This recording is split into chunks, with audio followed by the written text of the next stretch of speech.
वर्तमान समय में एक लोकतांत्रिक व्यवस्था का एक जोरदार टर्निंग पॉइंट आया है कि देश के अंदर जो क्षेत्रीय पार्टियां और कांग्रेस पार्टियों का कई जगह गठबंधन हुआ है, उसी अनुरूप हमारे बांसवाड़ा सीट पे भी गठबंधन हुआ है और हमने भी दिल से स्वागत किया।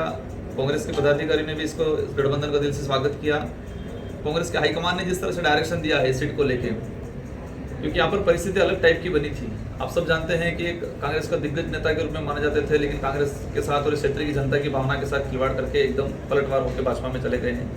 तो 10 दिन की जो हमारी कार्य योजना है कि हम लोग सामूहिक रूप से कैंपेनिंग करेंगे और कांग्रेस का कार्यकर्ता हो या बीजेपी का कार्यकर्ता हो, सब मिलके इस लोकसभा चुनाव को शानदार तरीके से। आपको पता है कि पॉलिटिक्स में कोई परिस्थितियां बदलती रहती है, बिगड़ती रहती है, लेकिन हमें आशा है कि ये परिस्थितियां अनुकूल रहेगी और आने वाले समय में भी मिलकर अच्छा काम करेंगे। अब ये पॉलिटिक्स किसके लिए कर रहे हैं? ये पॉलिटिक्स क्षेत्र की जनता के लिए और इस देश के जो संवैधानिक जो प्रावधान है, हमारा देश का जो संविधान जो कहता है और जिस परिभाषा जिस अनुरूप संविधान जो लागू हुआ है उसको स्थापित करने के लिए, उसको बचाने के लिए पॉलिटिक्स कर रहे हैं। नहीं तो इसमें महत्वपूर्ण जनता है या राजनीतिक दल है? नहीं, महत्वपूर्ण जनता है। और जिस तरह से जनता के भावना के विरोध में भाजपा ने देश में माहौल जो बना रखा है, जनता की भावना के विरोध में माहौल बना रखा है, जनता में आपस में धर्म के नाम से जो जहर उगला जा रहा है, देश की संवैधानिक संस्थाओं को खत्म किया जा रहा है, इन सारी चीजों से जनता जुड़ी हुई है। इसलिए जनता के हित के ध्यान में रखते हुए गठबंधन हुआ है और हम शानदार तरीके से चुनाव लड़ लें। एक चीज चाहती है कि आपने राष्ट्रपति चुनाव में आदिवासी महिला का साथ नहीं दिया, तो क्या मानना है आप? यही सवाल हमको करना चाहिए कि मणिपुर के अंदर आदिवासी महिलाओं को नींवरस्त करके घुमाया गया, लेकिन आदिवासी महिला राष्ट्रपति हम सम्मान देते, सम्मानजनक पद है, लेकिन उनको जिस तरह से बिठाया गया है, जिस तरह से उनको कंट्रोलिंग कर रखा है, वो कोई किसी प्रकार का कोई डिसीजन नहीं ले पाते और इसे हमें पता था और इसलिए हम लोग इन चीजों से दूर रहें। वर्तमान के अंदर भी आप देख सकते हो जिस तरह से राम मंदिर वाला जो मुद्दा हुआ, हम भी रखते हैं आस्था, कोई दिक्कत नहीं है, लेकिन राम मंदिर के निर्माण में जो राष्ट्रपति को नहीं बुलाया, उस समय किसी मीडिया ने सवाल ये नहीं किया।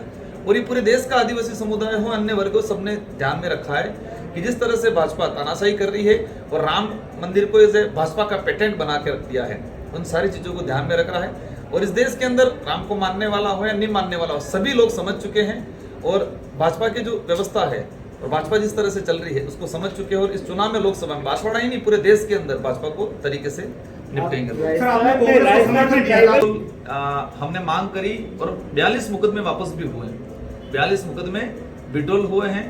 कुछ ऐसे मुकदमे थे 4-5 वो रहे हैं, बाकी 42 मुकदमे हमने विड्रॉल करवा लिए। आरक्षण की भी बात काफी आ रही है इस क्षेत्र के अंदर, ये लंबे समय से चल रहा है, आरक्षण की बात भी नहीं हो, ये लंबे समय से चल रहा है। सरकारें आती है, बदलती हैं, कुछ चीजें इम्प्लीमेंट होता भी है, कुछ चीजें रह भी जाते हैं और हम इसको लेके काम कर रहे हैं और हमें आशा है कि इंडिया गठबंधन के साथ जुड़े हैं, इन सारे समस्या का सोल्यूशन होगा। देखो, सवाल देने लायक कमेंट हो तो मैं जवाब देने लायक कोई कमेंट हो तो मैं जवाब दूं, लेकिन वो बौखला चुके हैं। स्थिति ये है, उम्र में मेरे से काफी बड़े हैं वो, लेकिन जिस तरह से वो छोटे बच्चों वाली हरकतें कर रहे हैं, एक छोटा बच्चा वो कहता है कि वो चॉकलेट नहीं मिली इसलिए रोने लग गया, तो वो कह रहे मेरे को राम मंदिर नहीं जाने मिला इसलिए मैं भाजपा में चला गया। तो जिस तरह से छोटे बच्चे वाली हरकतें कर रहे हैं, मैं कोई कमेंट नहीं करना चाह रहा, लेकिन जनता समझ चुकी है कि किसने भ्रष्टाचार किया है, किसने अरबों करोड़ों कमाए हैं और कौन लोग क्या कर रहा है। आज इनके आप हेलीकॉप्टर वाली रैलियों में देख रहे हो, नरेगा को आधार बना लिया, नरेगा की लेबर को बुला के जबरदस्ती कर रहे हैं। प्रत्याशी का बीजेपी प्रत्याशी का कहना है कि हमारे पास हमारा मुख्यमंत्री है, हमारा प्रधानमंत्री है, अगली बार फिर मोदी की सरकार बनेगी।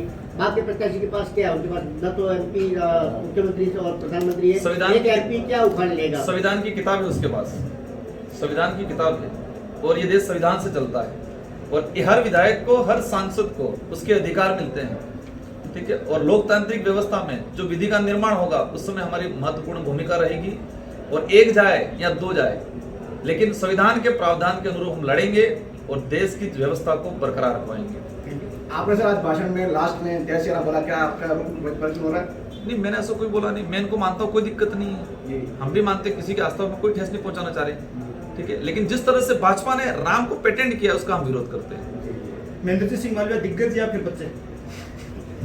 मैं आप कुछ समझ जाओ कि बच्चों वाली हरकतें कर रहे हैं कि मेरे को वहां नहीं जाने दिया इसलिए भाजपा में चला गया।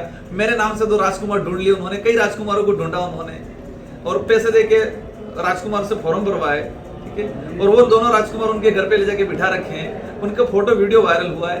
तो वो दिग्गज नहीं माने जाते। जिस तरह से उन्होंने हरकतें कर रखी है, जिस तरह से वो कमेंट कर रहे हैं, वो दिग्गज की श्रेणी में नहीं आते, वो बच्चों वाली हरकतें कर कितने रहे हैं। वोट से जीतोगे सर आप? ये जनता तय करेगी, लेकिन लाखों वोटों से हम जीतेंगे। 3 लाख ऊपर। तो